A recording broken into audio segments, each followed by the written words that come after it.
So what would happen to you if you encountered a UAP? That's what we're asking in this film. And the answer is fascinating because John Burroughs experienced exactly that. Firstly, it's highly dangerous. Ionizing and non-ionizing radiation affects the human body badly. But John Burroughs experienced other symptoms. His very perception of reality was changed. Three-dimensional space and time became distorted. And what we've discovered, those effects are well known and are being studied. Imagine the power of a weapon system that could distort space and time. You wouldn't know where you were. And these devices are being worked on today. So how did defense contractors, DARPA, and in Britain the Ministry of Defense get those ideas? They got them by observing the highly strange, the unknown, the UAP, possibly from out of this world. But the information that we are revealing to you here for the first time is that those strange effects are being exploited, weaponized.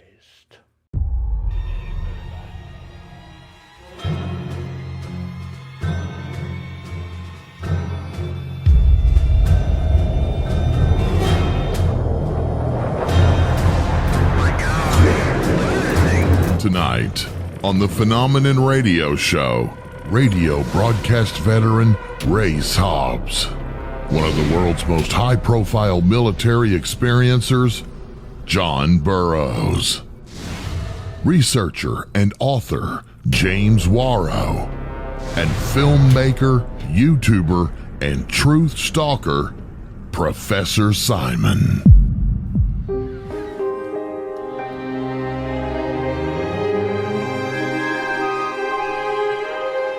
Washington, D.C. Some advances in tech historically can be published, such as a press release on Friday, August the 22nd, 1980. This is what is known as stealth technology.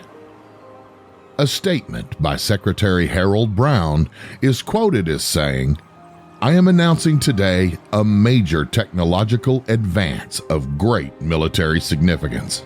This so-called stealth technology enables the United States to build manned and unmanned aircraft that cannot be intercepted with existing air defense systems. This achievement will be a formidable instrument of peace. For 3 years, we have successfully maintained the security of this program." This was due to apparent advances by the Soviets, and the West needed to be more than one step ahead of its rivals. Advanced weapons tech during the 1970s and 80s spoke of Soviet advanced weapon concepts. The released paper goes on to say, quote, "Soviet research that will provide necessary background knowledge for several advanced warfare techniques is being actively supported. Because of the nature of this research, 3 new concepts for defense appear suspect.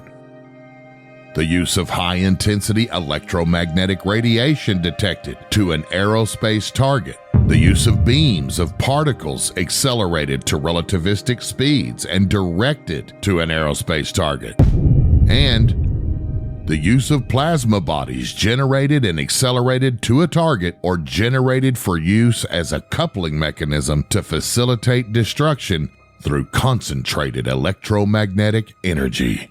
Close quote.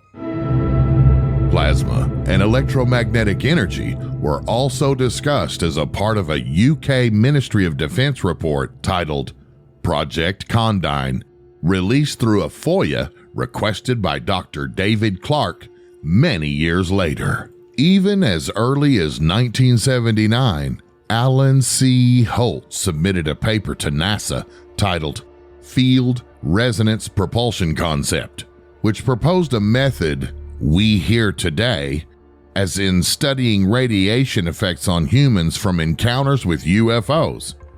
Quote, effects on minerals, plants, animals, and humans should be studied to gain insight into the radiation emitted by UFOs. Effects on humans such as burns, symptoms of radiation sickness, and other body changes should be thoroughly investigated by physicians. Regressive hypnosis should be used extensively to obtain technologically valuable information from UFO close encounter participants. Three-dimensional models of the exterior and interior of UFOs should be made for cases which are significant from a technological point of view, close quote.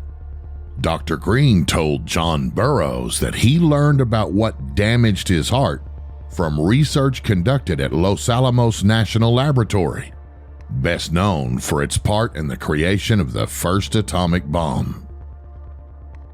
Dr. Green explains that, quote, broadband non-ionizing electromagnetic radiation caused the injuries.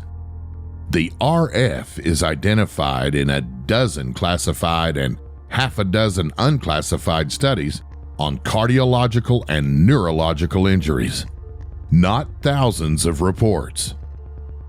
Nearness to the UAP radiation and length of exposure are two important factors that determine the extent of the injury in human bodies and manipulation of minds, close quote.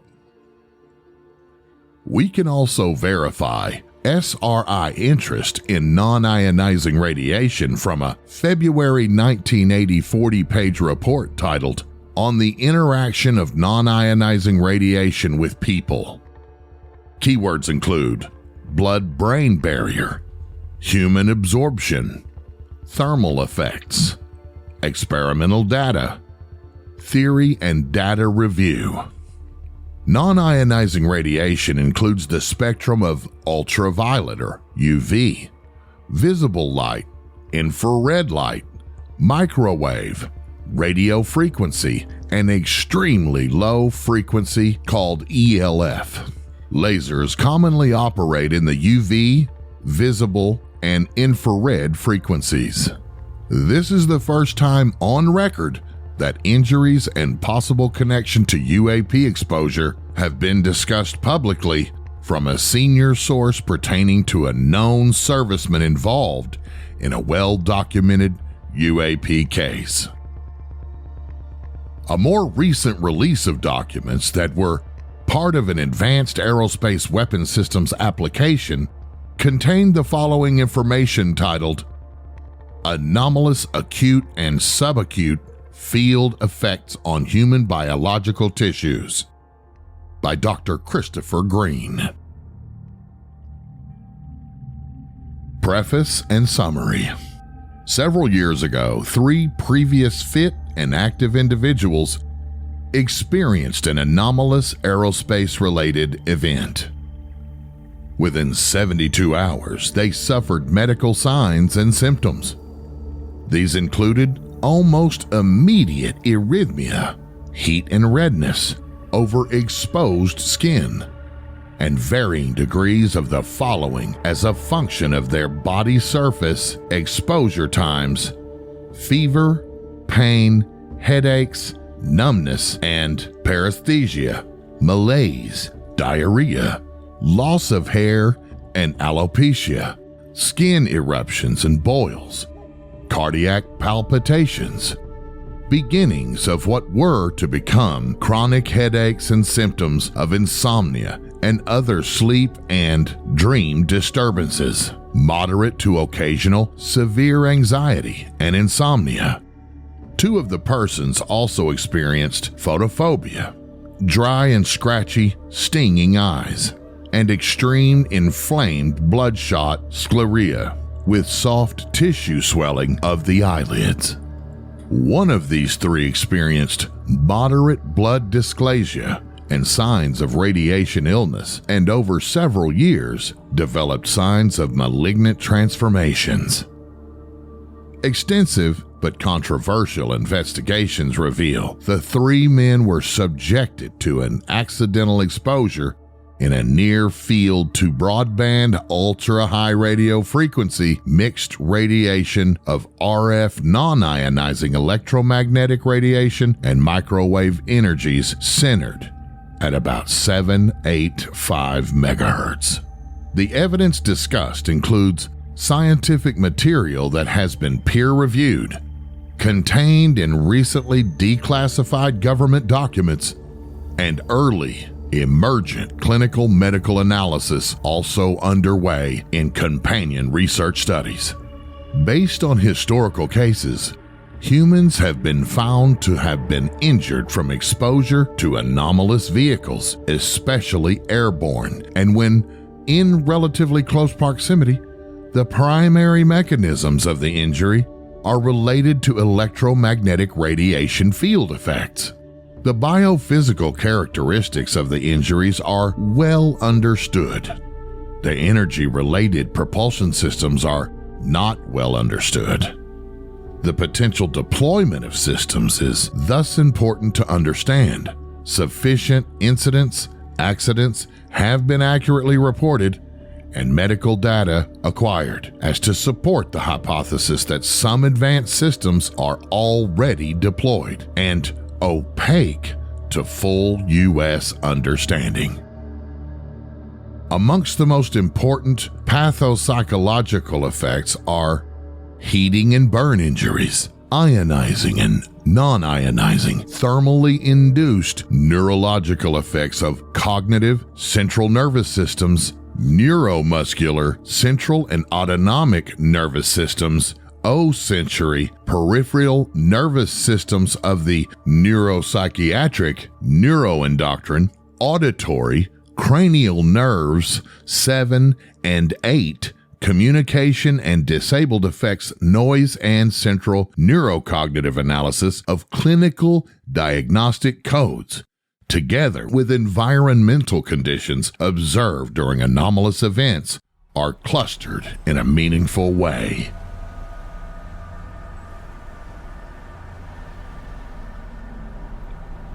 Whitehall, UK. Declassified documents show the MOD changed from the use of the term UFO to UAP in June of 2000. The next reference to UAP should be considered when reading Project Condign. Based on reported and observed effects, Condign went on to describe what was undoubtedly some of the damnedest and most fearsome highly localized weather you'd ever want to see.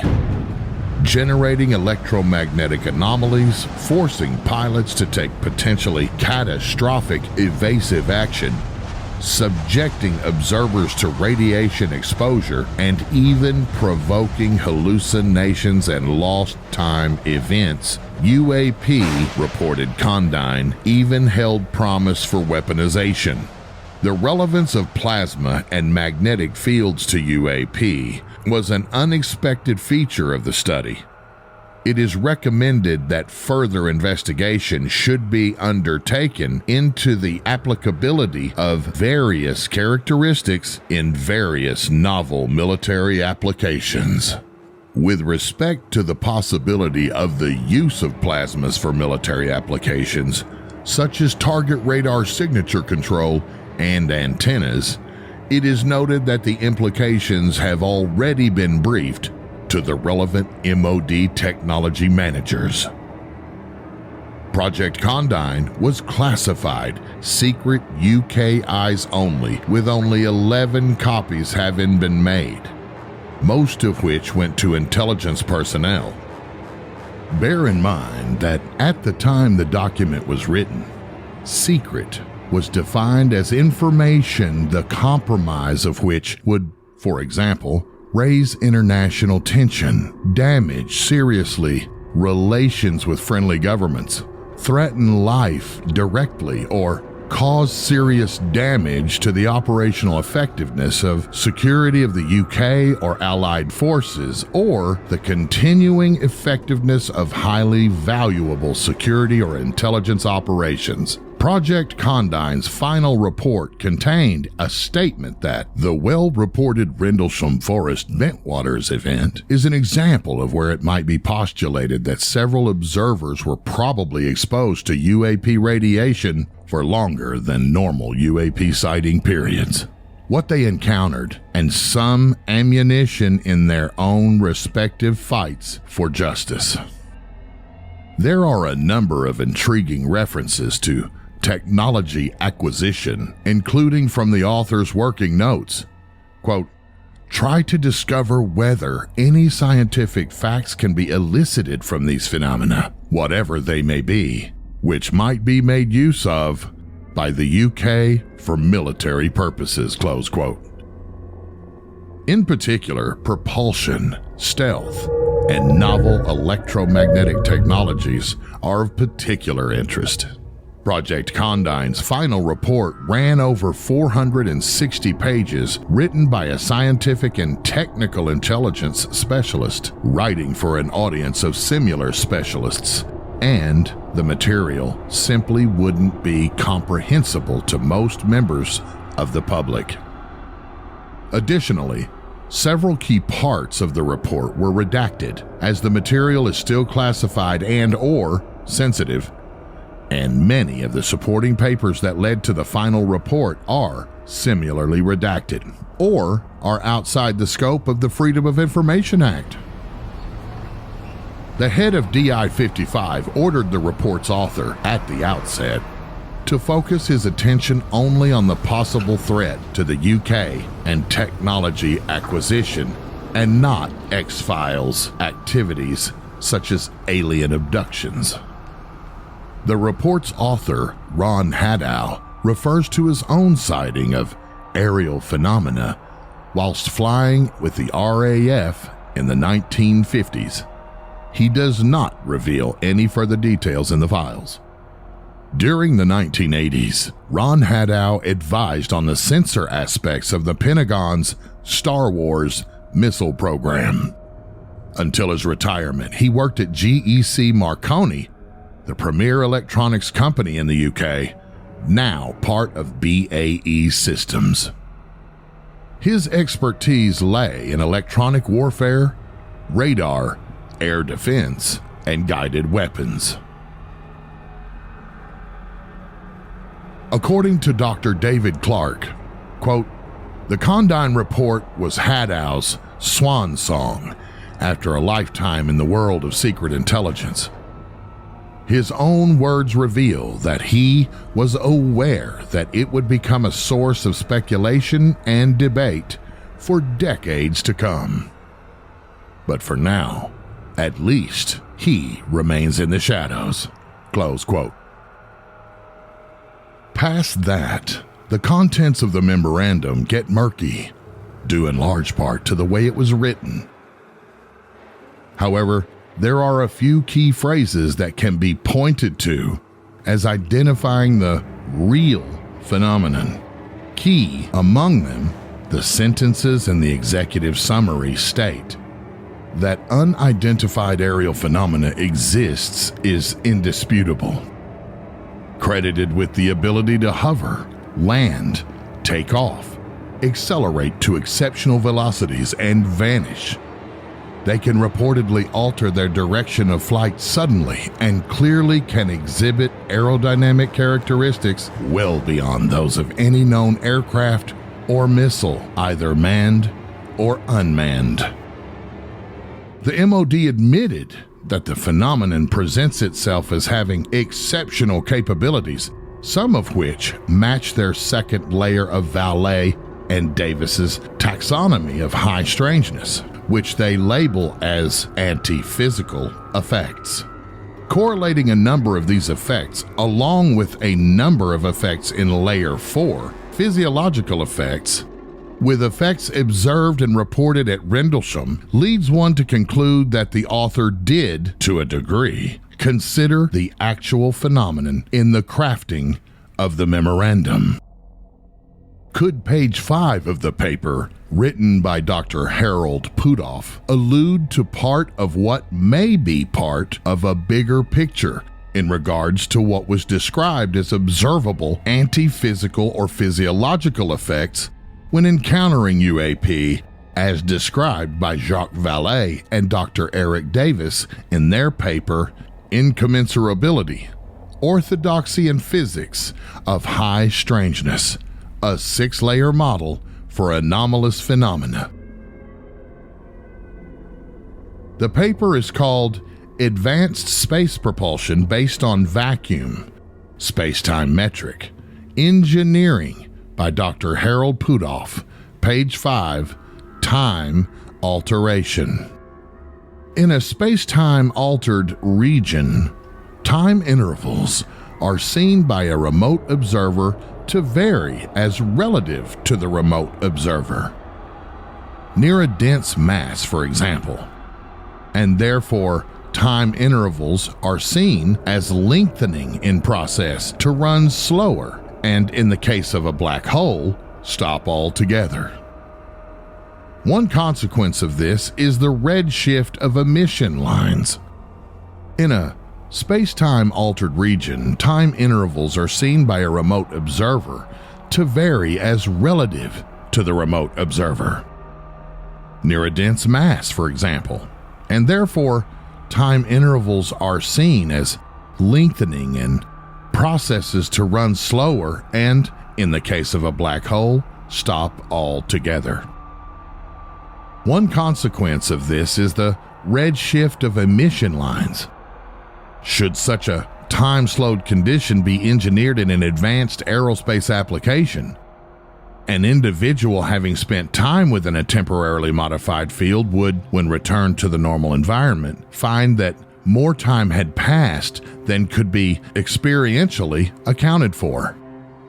If uninformed about the metric engineered characteristics of the environment from which he emerged, the individual might be inclined to interpret the experience in terms of a missing time, Rip Van Winkle effect, as it were. Conversely, for an engineered spacetime associated with advanced aerospace craft, time flow within the altered space-time region would appear sped up to an external observer, while to an internal observer, external time flow would appear to be in slow motion. In this scenario, a close approach to such a craft could leave one with the impression of, say, a 20-minute time interval, whereas only a few minutes would have passed in real or normal or exterior time. A corollary would be that within the space-time altered region, normal environmental sounds from outside the region might cease to be registered, since external sounds could, under these conditions, redshift below the auditory range. Considering the watches on the airmen on night 1 were 45 minutes behind after the event, along with the apparent missing time that could only be described by the airmen, did the area of Rendlesham Forest somehow experience a space-time altered region in 1980? Is there a gravity anomaly in the area of Rendlesham? Could this have played a part? Could a gravity anomaly in an area help create a time dilation that might explain some of the effects experienced by some of those involved in the Rendlesham incidents? Gravity can warp time?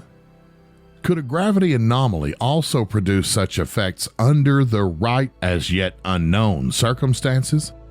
Eric Weinstein, who has a PhD in mathematical physics from Harvard, stated on the Joe Rogan Show on February 22, 2023 that 1. You have to realize that you may not be smarter than the thing you are studying.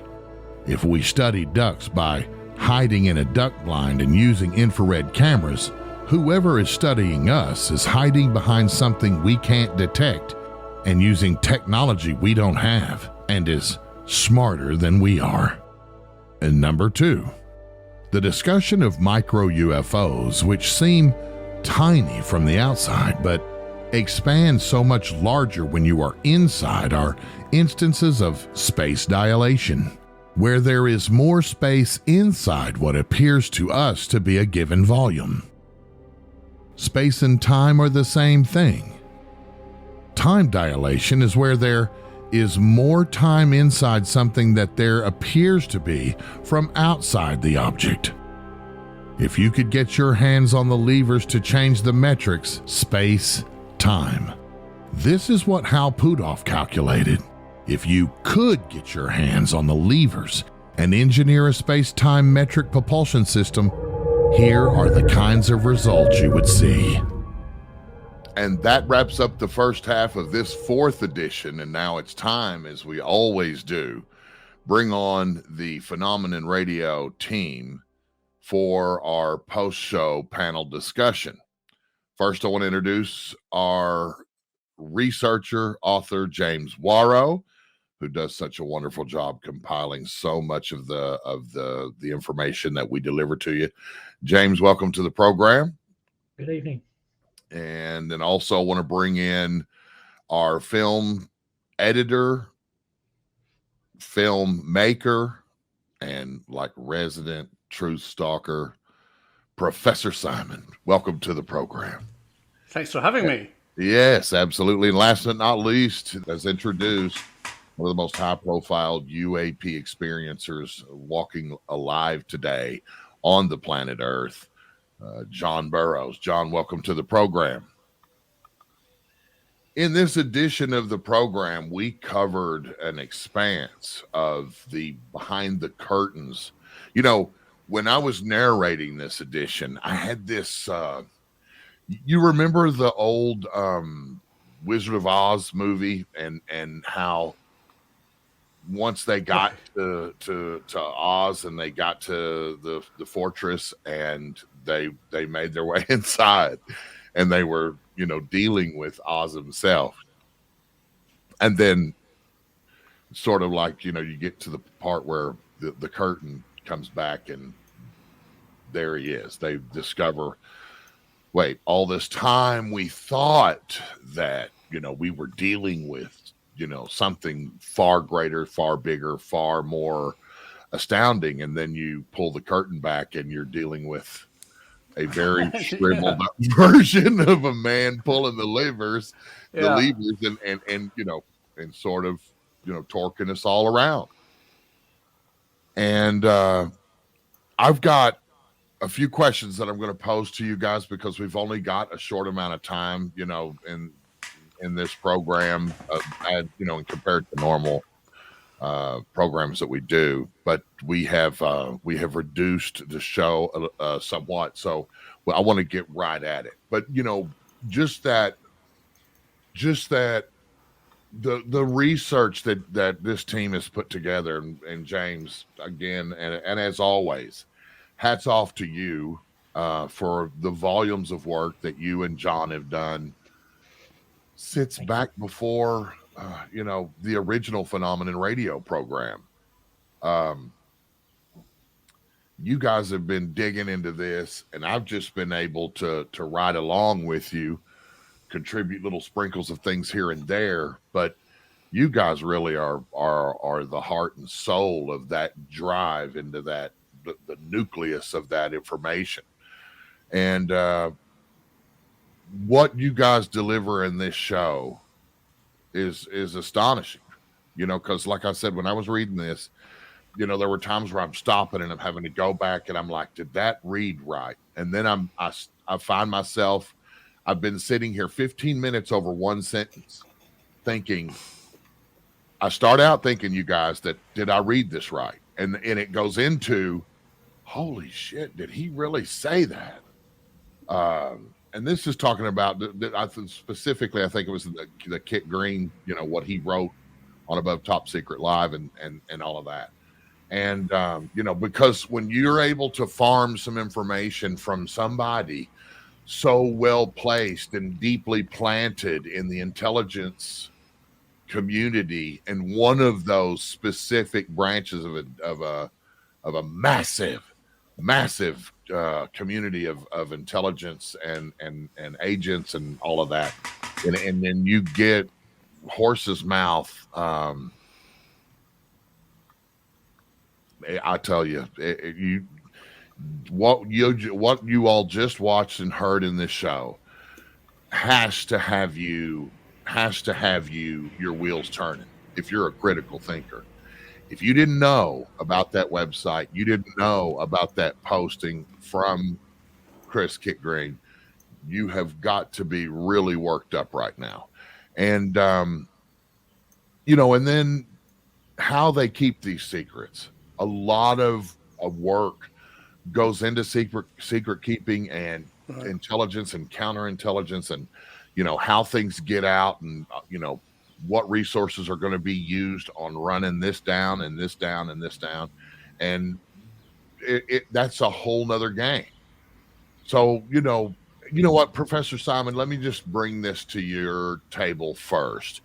The U.S. Air Force, we talked in a previous show and this one about the stealth and how it was Marconi and them and all were developing all of this stuff over there years and years and years ago, and this paint, this development of stealth itself, and these secret programs might be how they might be kept, and are they still utilizing those ways to keep secrets today?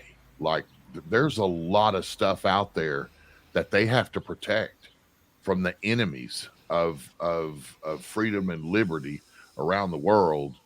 How did the U.S. Air Force keep the stealth program so secure? Race, you've just absolutely nailed it, because it is the Wizard of Oz, is the man behind the curtain. Ignore the man behind the curtain. I mean, yeah, things have to be kept secret. We have to have national security, and maybe us, the general public, don't need to know. And so look at the history, just as John and James are doing in this amazing series of shows by putting modern UAP in context of what's actually happened. And I think one of the biggest clues is the word misinformation. I think that stealth was deeply secret. It needed to be kept secret. Planes, the Have Blues, the Marconi metamaterial skin. Wow! I mean, that was around long before it was eventually revealed to the public. And so, when people saw the weird thing in the sky over Area 51, over Bentwaters, over anywhere in the world, it's a flying saucer. And it's a standard, I think, get-out clause that has been overused and is still being pulled. Look at, actually, Rendlesham Forest. I mean, incident. We had... It was aliens. It was the lighthouse. It was an SAS raid. It's all about distracting people from the real story. And race, another great point you made. Maybe we need to do that. But as truth seekers, as somebody who wants to actually understand what's happening, but not reveal national secrets, do it in a respectful way, we want to really get to the bottom of stuff. And possibly what we're seeing today isn't what is being presented and how the media are being manipulated, who lap up flying saucer stories. UAPs might have an actual prosaic answer. They might well be technology that has been man-made. Right. And I think we need to explore it, but never give away national secrets. But if we can find out through James and John's fantastic research that there are programs, there are universities working on that kind of stuff, maybe, just maybe, that man behind the curtain will be revealed. That would be a wonderful surprise in my lifetime, for sure. Right. So many fantastic people colleagues of all of us that have come and gone along the way. Those of us that have, I want to say, dedicated some, if not a large portion of their lives to the truth about the existence of other intelligent life that are visiting Earth or from Earth here on Earth. Um, it's a tough reality when we Right. lose them, when they go, when they pass over, when they move on, and they didn't get the confirmation, the disclosure, and or however you want to call it. Um, it's tough to see that, um, but in our quest for the truth, it's a mighty effort because you come upon the frustration of the possibility that we have been duped. And that can be horrendously discouraging. I mean, it can knock you right in the stomach. It can kick you right in the goods. You know what I mean? And it Right. can derail you from the mission that you started, the path that you embarked upon, and you know how we're going, the direction that we're going in all of this. It's just, it's really enlightening to me to be able to open up the idea that we're on the same track, heading in the same direction for the same answers, but we're starting to uncover these layers Right. of intelligence Right. operations that have light shined on them now, that have made it possible for the civilian world to be able to come closer to understanding, why they do it and what for and when and, to what end. And, that brings me to the question that I'm going to pose to James. Did the Soviet Union have, DEW weapons? Did they have those DEW weapons and plasma research during the Cold War? And James, you're the guy that dives into those fine form details that would have the answers to that question.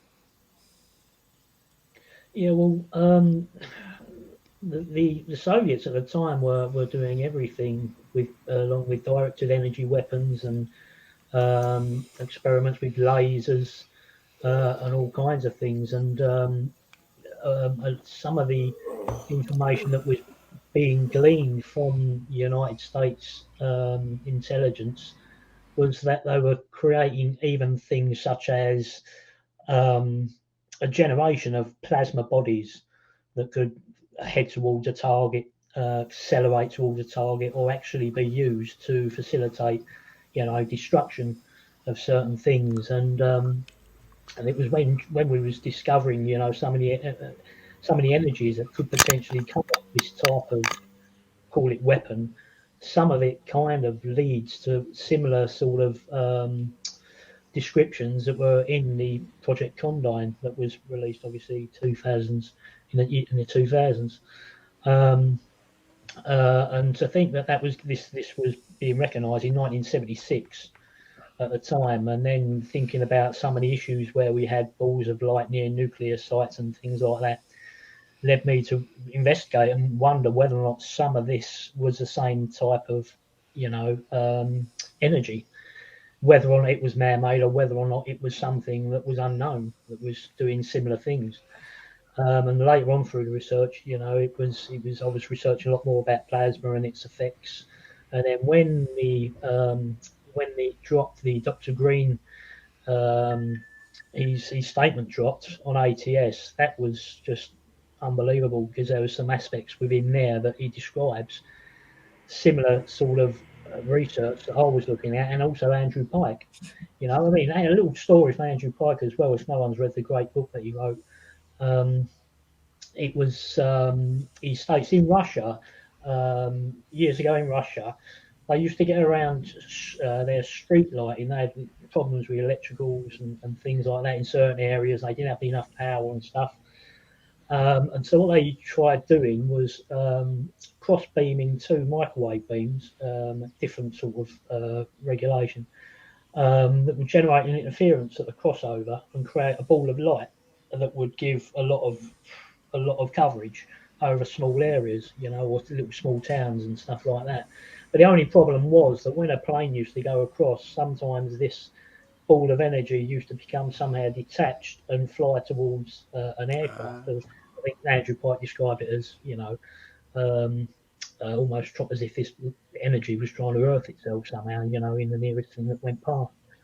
And again, that goes back to some of the references to what was made by the GMAIC in 1976, discussing similar, being able to generate or accelerate a target, a plasma, basically, and that's where a lot of the research went, obviously, a little bit dark, I believe, after that as well, because of such, the implications of using such things, Yeah. Sorry, Well, I was. that's heavy. That's heavy. I think it's really James is that's really fascinating. From my background in doing physics research, it seems that if you go all the way back to Nikola Tesla and his so-called death ray, which he actually hated the term, he called it a teleforce, which was years ahead of its time as a directed energy weapon, definitely. It was probably a particle accelerator. Supposedly, the United States and his other chosen ally, the United Kingdom, turned it down. But the one country who actually gave him money, and he wanted real money for the death ray, was the Soviet Union. And there are reports that they were the ones that actually went ahead with the Tesla ideas way back. You're talking, late 40s and 50s to actually come up and make it work when either the US and the UK were doing it secretly, but there's definite. You can actually see plants that were built in Russia that built directed energy weapons. So, they've always been interested in this stuff, and I think James has really revealed that. I agree. Even on the shallow end of this conversation, and I have to go back to the shallow end where I live in it. Because I'm not near as deep as James and them. But, I remember thinking back in my research 25 years ago, there was this big conversation about, why would alien civilization light up the sky like, just why would they present these light shows and this and that? And I remember actually doing some scientific research about what could be what we have come to call the coronal discharge from beneath these objects or from the perimeter of these objects, and that is these plasma glows that is created from the static discharge from the electromagnetic engines or power plants or whatever it is that's driving these things, could actually create these plasma expulsions that that are what we see as light, like a beacon on a lighthouse or a light flashing on an airplane or whatever. It's really plasma, and let's not to a plasma conversation today, right? That goes far and away beyond anything I could have ever imagined 20, 30 years ago. But let's not forget that plasma itself is just the fourth state of matter, solid, liquid, gaseous, and plasma. And in fact, 97% of our universe is in that fourth state. And the magic thing about plasma, it has lots of incredibly interesting properties, but it has one unique property which suddenly opens an amazing door, and that is it's magnetic. It's particles right. that are now separated, the electrons, which are negative charge, and the positive charge nucleus of atoms, which now can be redirected. And it's incredibly common. I mean, you get plasma in your microwave. Right. A fluorescent tube is a plasma device. And I think we see plasmas all over the place, but it's strange to us mere mortals because we don't normally come across plasma in our everyday life. We live in this planet where everything is relatively stable. Things don't change. They don't float around and they're not magnetic. But as soon as you live in the bigger universe, plasma, well, It's everywhere. it's everywhere. Yeah. It is. It's all over. It's all around us. In this episode, and I want to get to you, John, here. In this episode, the sort of reminded revelation of this article or this post that Dr. Green made, and we, even recently had to validate through him, if he did indeed write that, and maybe you are the one to come to. There's no doubt that you're the one to come to about Dr. Kit Green and he studying health effects on UAP exposure. You're the guy. Can you tell us what you know about Dr. Kit Green and his scientific study of the exposures on humans to this radiation? All I can say is that the reason why you can call me the guy is because the Rendlesham incident's in public domain. So there's been a lot of other stuff, according to them, that's happened. It's not made the light of day publicly. There has been a little bit of talk about what happened at Skinwalker, but that's not come from officially from the government. And in my incident, the government acknowledged the incident took place because of the simple fact that they had to when the memo got released. So they acknowledged that something took place, something happened. I was able to work with some very good people to prove that while I was out there, I was injured during the event. So this obviously is an attention getter for people like Green and stuff, because they're not just looking at studying it and understanding it, most likely for weaponization, to move it forward for weaponization, but they're using it to also get the funding they need to further their study and obviously making some kind of weapon out of this. So ultimately, the reason why I'm the face of this more than maybe somebody else is simply in the first part is that they can't deny the incident took place, and you can't deny that the Air Force acknowledged the incident took place. And you can't deny that I've received compensation for being injured in the line of duty during the event. And so that makes me more important in that aspect. But as far as how much it injured me or why they're trying to totally understand it, with me or others, is kind of still in the dark, because you can never get a straight answer from them. That opens up well, just for me, I'm going to say, the reason that I said it about you is because you are the most solid witness from that UAP event that, that I know. You're one of my best friends, and I've come to know you very well over the years, and your testimony is beyond reproach. You are as solid as a rock. Your story has never changed. You kept to the mission of trying to find out what happened to you and those that you worked with and around those that around you. At Rendlesham Bentwaters in 1980, and you stayed the course.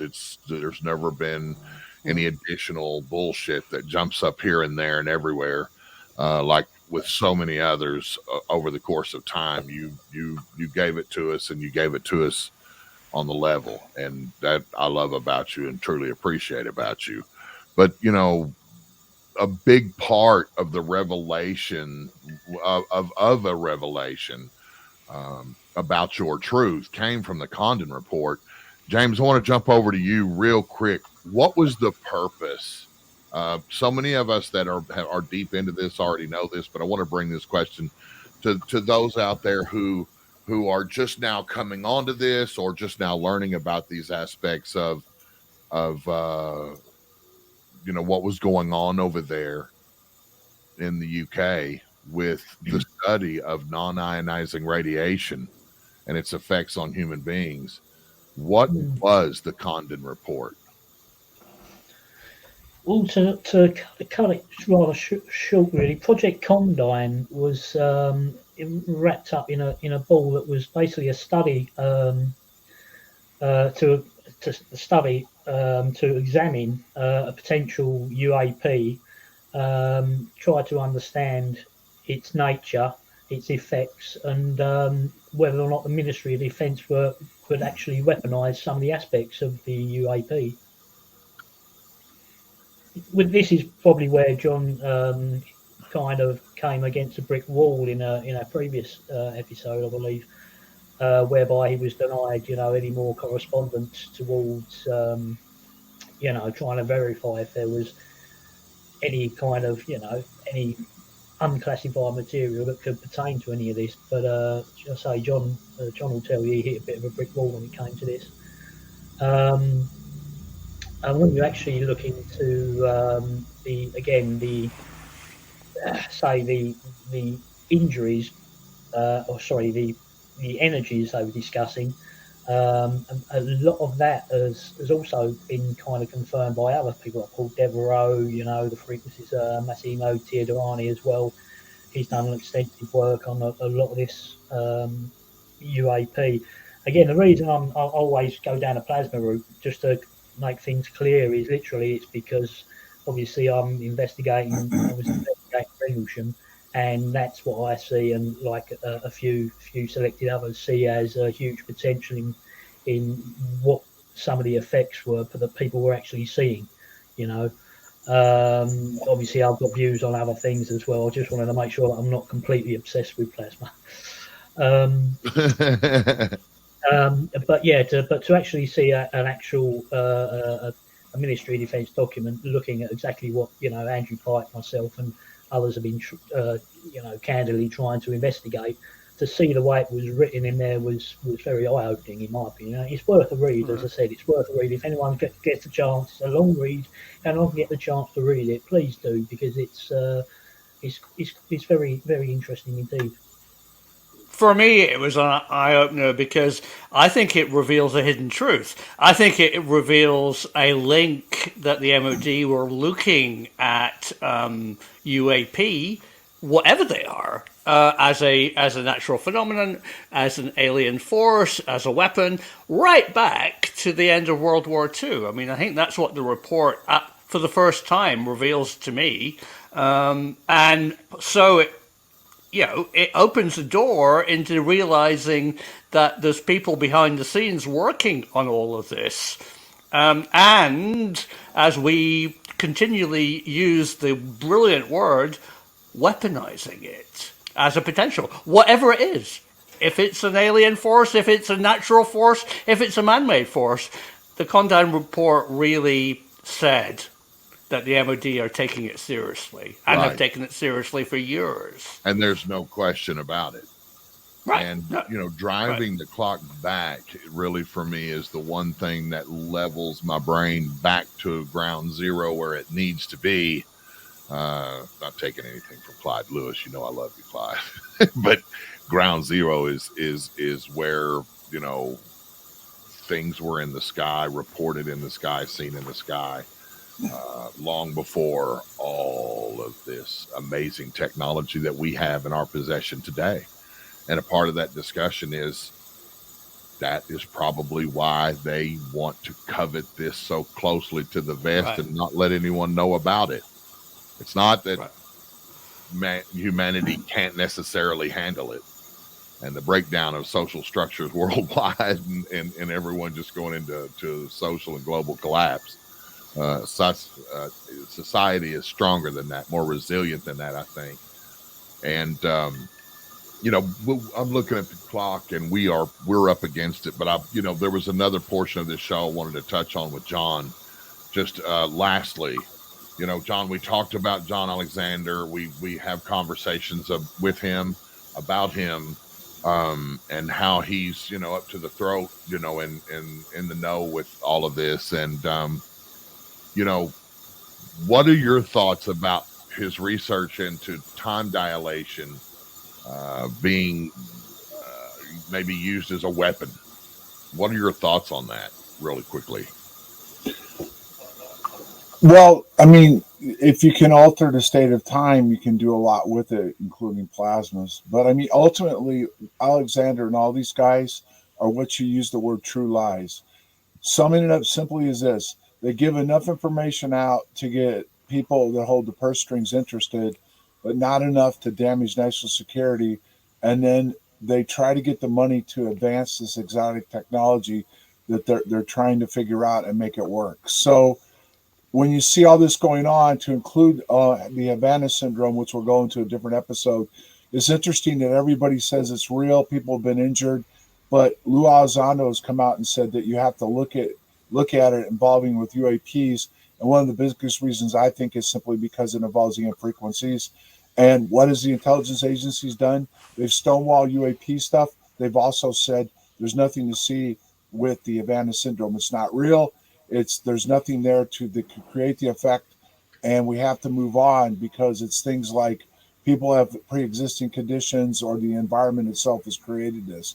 So this is a big involved secret that they're looking at involving plasmas, time dilation, wormholes. Most of that information was given to McCain's committee through the DIA papers. So stand by, folks. There's plenty more to come. Yeah, yeah, You know, absolutely. this can be heavy. It can really tax you, mentally to drive down into the depths of this rabbit hole that we Yeah, call UAP and the weaponization of it. And I've got to be honest, in over 30 years of looking into this, it started out as a hobby and became a passion, and then became my life's work up to a great point, from a media aspect, and trying to create platforms and delivery of intelligent conversation for people to chew on, for critical thinkers to take away and work on themselves, never to try to indoctrinate or convince people that what we're saying is the what you need to believe. It's not about that. It's about engaging those gears in your mind right, right, out there, uh, that we do all this work in an open forum, because so many people don't. There are just a fraction of people that really are doing the solid work and the strong work with real torque behind what they're right, doing in the right, public sphere, in the right. public eye. Man, we lose family members, we lose close friends when, doing this. It's not, people still point at you and call you nuts. People still, write you off as the relative that they love but they hate to see coming. you know but at the end of the day, we all have a passion Mm, for this subject because we all believe that it is something that we really, really, really find profound and world changing. And that reality for right, so many can be found in faith, in a book or a Bible, or a cross or a star, or we could go on about how human beings want to trust something outside themselves. And this game that we're playing, we're a part of that. We put ourselves in a place right, that honestly we can participate in the development of the outcome of the good or the bad or the ugly, whatever it is that is at the end of this road. But so many before us have come and done their part, and so many of us are doing it now, and so many of us will be doing it when we're gone, when all of us are gone. But hopefully the time that you spend with all of us is time well spent. And we've come up with a new schedule. I want to let everybody know, that Professor Simon, he's poking us. I got to be honest. I'm so sorry, you guys, that we've our schedule has kind of waned a little bit. Did a short stint in the hospital, a lot of but I'm okay. I'm good. I'm recovering, and everything's coming back to normal. But James, thank you so much for all the hard work you're doing and everything that you contribute to this team. Professor Simon, you have been a true blessing to this group. Thank you so much for the hard work you do, for your dedication to what you do on your channel, youtube.com at Professor Simon. Everybody go check him out that sees us. There's going to be a lot more that sees him and comes over here than it won't, because he's just hurdled 100,000 subscribers. Congratulations again, Professor. That's a true. Have you got your plaque yet? It's coming on Monday. Good. Well, we want to see you present it in the next hold it up. We'll have to see it. And then, of course, John, for your courage, your professionalism, your dedication, and your honesty, and your loyalty to the reality of what is going on around us, and how you've been steadfast all this time, with so many people pulling at you and torquing at you and trying to pick your brain for what you know, and to try to change your mind about what you know, or create things that may or may not be a reality. You've held strong, and you've got to keep taking good care of yourself, because we've got to have you with us. I'm trying to do the same thing, so let's keep this team going. Everybody hang with us. We're going to be a more solid schedule in the coming weeks. So, we'll be turning these shows out more on the regular, and we've got so much more content coming to you. Guys, thank you so much. I'm going to close the show out, on the note that everyone, please remember that it's all about the search for the truth in something that we feel is a profound reality that we are all facing. And, whether we get it, like I said, in our lifetime or the next, it's a diligent effort on our part to make sure that the story is as well researched and delivered to you as we can get it. So take what you learn here, or what you hear here, and go off and do your own research. When you find things, when you come across things that you think might help the program and help us move the ball down the field, reach out to me anytime. Okay, you can find me on all our social media platforms. You can find John on social media platforms, Professor Simon and James, also at Phenomenon Radio on Facebook. You guys are the greatest sleuths on earth, and thank you for watching. Join us over, if you haven't already, like and subscribe us, and join us over on the YouTube channel. If you're watching us here at youtube.com at Phenomenon Radio, you can go over to Professor Simons at youtube.com at Professor Simons. And then, of course, find us on social media, Phenomenon Radio. Thank you all for joining us. Until next time, everybody have a great night and a great weekend. Good night, everybody.